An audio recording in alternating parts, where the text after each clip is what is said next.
طيب بص يا استاذنا الفاضل، اولا جزاك الله خيرا لما حاولت ان تقدم في حوار الامس مع ايوب واسد الله عنه. لا، في حاجة مهمة يا أخي. أنت أخ أشرف، كلمنا عن دراستك. درست العلم فين؟ على يد مين من العلماء يا أخي؟ انا بدرس علم، انا راجل عام من عوام اهل السنه. وبتتقدم للمناظرة لما أنت عام من عوام السنة ليه؟ من سمح لك بالتقدم للمناظرة؟ كده قول اللي حضرتك عايزه. لا لا لا، ثواني لو سمحت. من أذن لك أن تتقدم للمناظرة وأنت أثبت واعترفت أنك من العوام؟ من سمح لك بذلك؟ تقديم الدين مقتصر على اهل العلم فقط.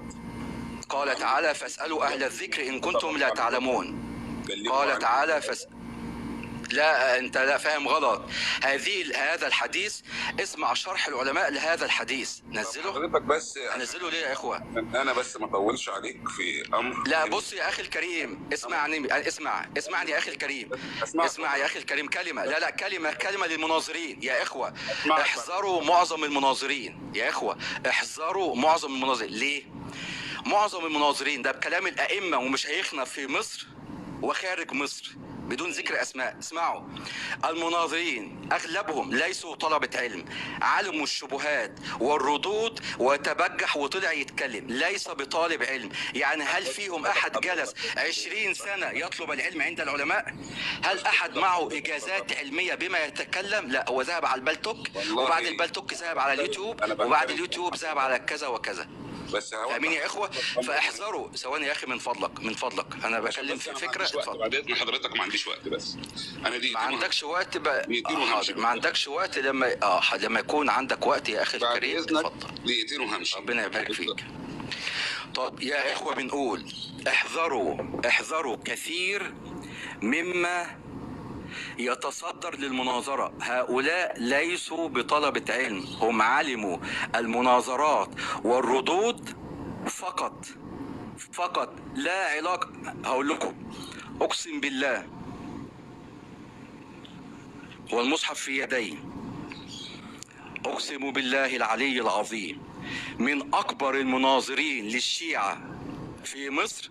كنت في إجازة سنة 2018 تقريبا لصحيح الترمذي، سنن الترمذي. هذا الشخص قعدنا 7 أيام بننام في المسجد وبناكل ونشرب في المسجد. هذا الشخص أقسم بالله والمصحف في يدي الذي يتبجح ويطلع يتكلم على المناظرات وفلان الفلاني راح والقنوات، أتى ليلا ودخل في الغرفة ونام، والصبح خد الإجازة ومشى، ولم يجلس معنا 6 أيام. لم يجلس معنا للأسف. هل هذه الإجازة تصح؟ الله أعلم خدها ولا ما خدهاش. جه بالليل ليه وقعد معانا ونام، والصبح انصرف ولم نراه في مجلس من مجالس الحديث. ويطلع يقول لك أنا معايا إعداد دعاء. هو إعداد دعاء ده علم؟ لما تكون انت دارس اعداد دعاء 2 ده علم، ده معهد يؤهلك انك تتكلم في دين الله تبارك وتعالى. فاحذروا، احذروا. العلم ليس المناظرات، العلم فرع من فروع المناظرات. العلم فرع من فروع المناظرات. الاخوة اللي بيقولوا الناس اللي تطلع، من فضلك اللي يطلع ما يقوليش انا مش فاضي. لا، الكلمة دي مرفوضة عندي. اللي يطلع ما يقوليش انا مش فاضي تجيلي لما تفضى. اهلا بيك لما تفضى. ما تطلعش تقول لي انا مش فاضي بقينا على الناس. لا لا لا لا لا. ولما تدخل يا اشرف يا غريب ادخل باسمك. خلاص، ادخل باسمك.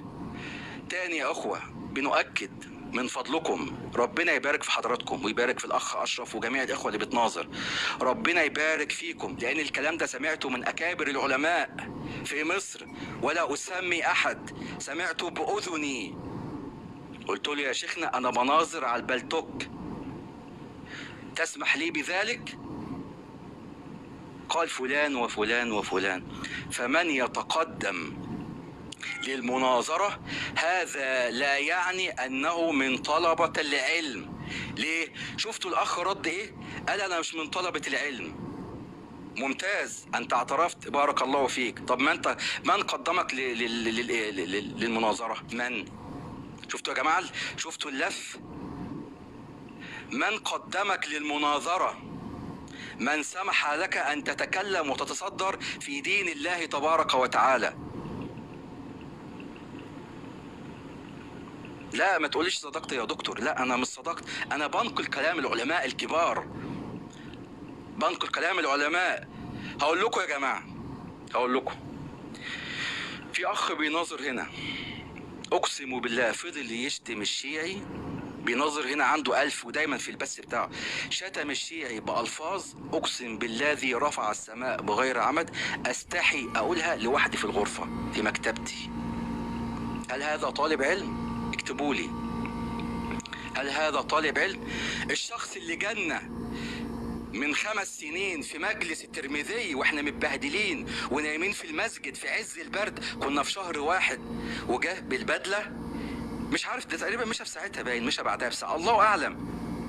فين يا أخي؟ فين مجالسك أنت؟ فين حضورك للمجلس واستماعك للمجلس؟ فين؟ فين؟ وتطلع على القناة يقول أنا طالب علم وخريج إعداد دعاء. أنا خدت إعداد دعاء ده على فكرة، أنا نسيت أصلا الشهادة فيه، أنا نسيت شهادتي بتاع إعداد الدعاء فيه. هل إعداد الدعاء أنت كده تبقى زي مصطفى حسني وتقول لي أنا لست بطالب علم، أنا قال النبي بلغوا عني ولو آية. أتحداك أن يأتي أحد بكلام العلماء لهذا الحديث.